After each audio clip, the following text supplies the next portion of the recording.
Wells that once provided water for homes and farms can become deadly hazards when they are no longer in use. These wells put people and animals at high risk of serious injury, even death. While people and animals falling into abandoned wells is not an everyday occurrence in Washington State, the Department of Ecology is receiving reports of these events in increasing numbers. My name is Bill Lum. I'm a hydrogeologist with the Washington State Department of Ecology. Abandoned wells are not a small problem. There are many thousands of wells no longer in use across Washington State. Some of these wells are now abandoned and may be covered with vegetation, rotting wood, or may be in a small shed with no cover. This was the case recently when a Spanaway man walked into a storage shed not knowing that the concrete floor covered an old well. The floor collapsed under his weight and he fell 20 feet down the well. He was rescued by the local fire department and was hospitalized for a short time. This man understood firsthand the importance of having the well properly filled in. That is also a requirement of state law. The process is called decommissioning. There's more to decommissioning a well than simply dumping something down the well. A well cannot be filled with dirt. This is not protective. Wells must first be cleaned out and then filled with an approved sealing material like concrete or a particular kind of swelling clay called bentonite. Decommissioning must be done by a licensed well driller.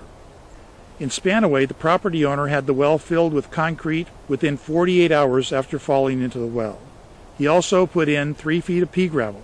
Pea gravel or soil is allowed for the uppermost 3 feet of the decommissioning material. State law makes property owners responsible for decommissioning abandoned wells on their property. The property owner may also be responsible for any injury to a person who falls in the well. Groundwater contamination is another danger of these unused wells. The current property owner may be responsible for any groundwater contamination caused by a contaminant falling into an abandoned well that has not been properly decommissioned. Your next question is, how do I find abandoned wells? Unfortunately, there are no easy answers. The state of Washington did not require wells to be recorded with the Department of Ecology until 1973. There is no central record of these older wells. But here are some tips. Wells are often located in the basement of houses, under the back porch steps, in small outbuildings or sheds, near a cistern, or maybe near that picturesque windmill. Begin by walking your property. Look for things like a depression in the ground with a defined edge.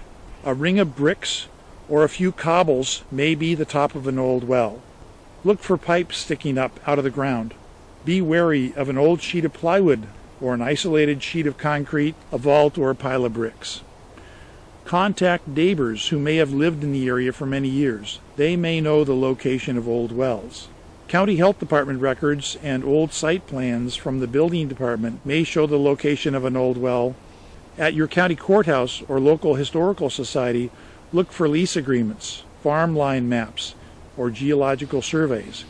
Historic air photos may also help. So as you walk your property, close to your home, out in the pasture, in the woods, watch out for old abandoned wells. Remember that man in Spanaway. If you find an abandoned well, contact a licensed well driller immediately. It could be a matter of life or death.